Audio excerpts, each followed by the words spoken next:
It's time to go visit our imaginary friends. What's going on, y'all? I'm here with my son, who reluctantly is gonna be on camera. Hope. We're gonna go watch If. Yeah, we're gonna watch that movie. Yeah, what do you think about it? No. No? That's what you think about it? Yes. Okay. That's not really a way to answer that question, but okay. Well, all right. Let's start with this. What are you looking forward to seeing in the movie? Like, if you were to ask me that question, I don't know. if you were to ask me that question, oh no, he's got his troll hat on. We're gonna go watch Imaginary Friend, or If, starring Ryan Reynolds, and Me. I think you wish.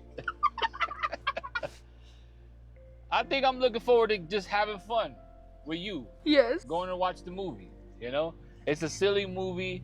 I think it's gonna be funny. There's gonna be some moments in there that might make you crack up Yes. super loud. I think there's also gonna be some moments that might make me feel a certain way, and it may be moments that might make you feel a certain way, being a child.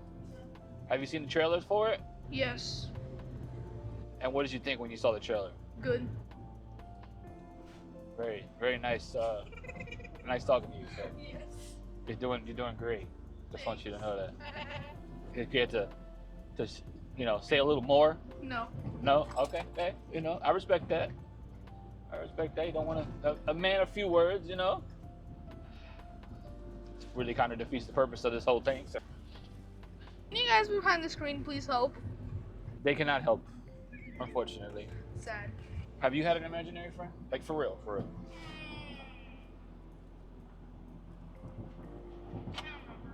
You can't remember? Yeah, I don't know if kids do have imaginary friends anymore. Like, I feel like, I think I remember one that I had. yeah, well, what was their name? His name was McDonald's Fry. Really? McDonald's Fry? Yes. But that's a real thing, though. I know. Okay, well, how was McDonald's Fry as a friend? Was he a good friend? Yes, very. Okay, so how did the McDonald's friend help you? The McDonald's Fry, like, because this movie's about imaginary friends and how they essentially are real, right? They're a real species, so to speak. They're something that, live on in an imaginary world, Very true. and I think that it's going to talk about how imaginary friends are kind of going out of business, essentially, and they need saving. And I think that's what Ryan Reynolds comes into play. It's the whole, adults being too adult to have imaginary friends kind of deal. It's interesting that you said your friend was a McDonald's Fry. What made you have an imaginary friend? I just thought that I liked McDonald's fries and I decided to make an imaginary friend that was like the McDonald's fry.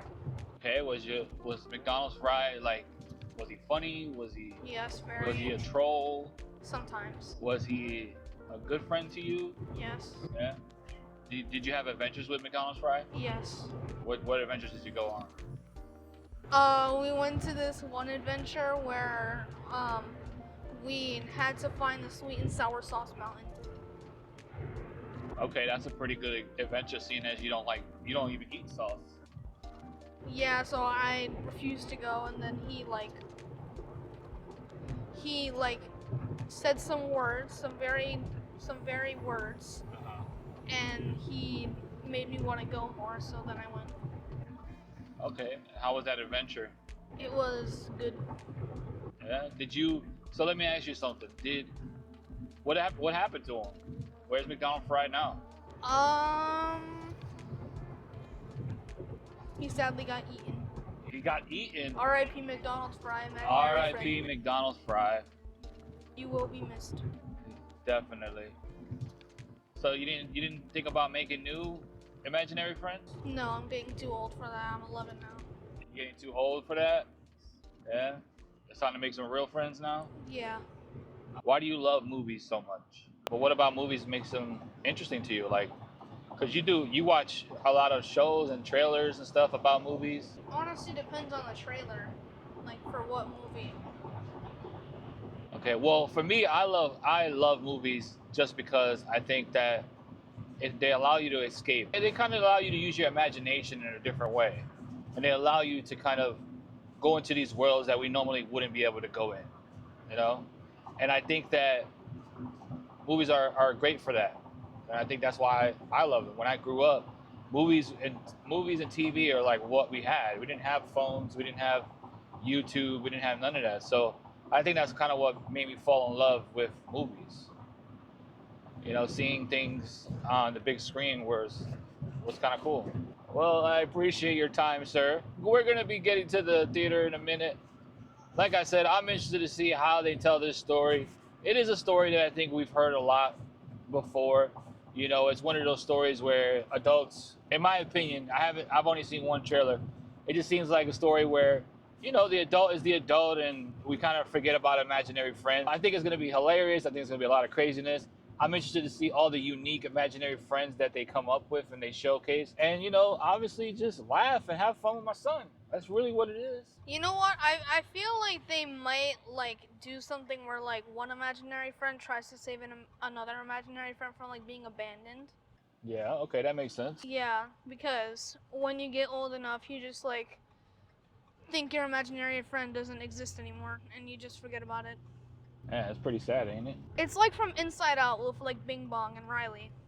Okay. Because like when Riley was like 3 or 4, Bing Bong was her imaginary friend, and then when she got older, she like abandoned him.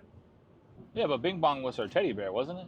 No, I think it was an elephant dolphin. Elephant dolphin, yeah. Oh, and that's when, yeah, and then Bing Bong ended up in like the void or whatever, like the yeah, little, okay. like where all the forgotten memories go. Yeah, the forgotten memories, exactly. Oh, that's a good comparison. I like that.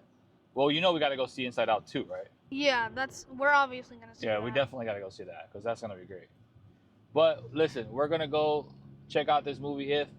When we're done, we're gonna give an out of the theater reaction, Yes. right? Yes. So, all right. 2 hours later. I really enjoyed the movie. So did I. And I think for me, I enjoyed the movie because I got to watch it with you, and I feel like the way the story of the movie is essentially a child going through some trauma of losing a parent and then another parent being in the hospital. You know, I mean, you had a parent that was in the hospital Yeah. at one point, Yeah. and I had both of you in the hospital at some point. you know, as a child listening to this, I think you might see it a little differently because essentially you're a kid that's growing up. You're about to be the age of the person that was in the movie. Yeah.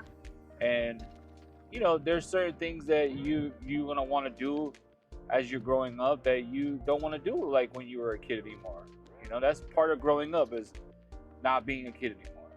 And sometimes, as you know, coming from an adult, we lose track of those things that makes us who we are. And a part of making us who we are is our childhood. Like when we say we're a kid at heart because we're not a kid anymore, but in our soul and in our heart, that's what makes us kids still.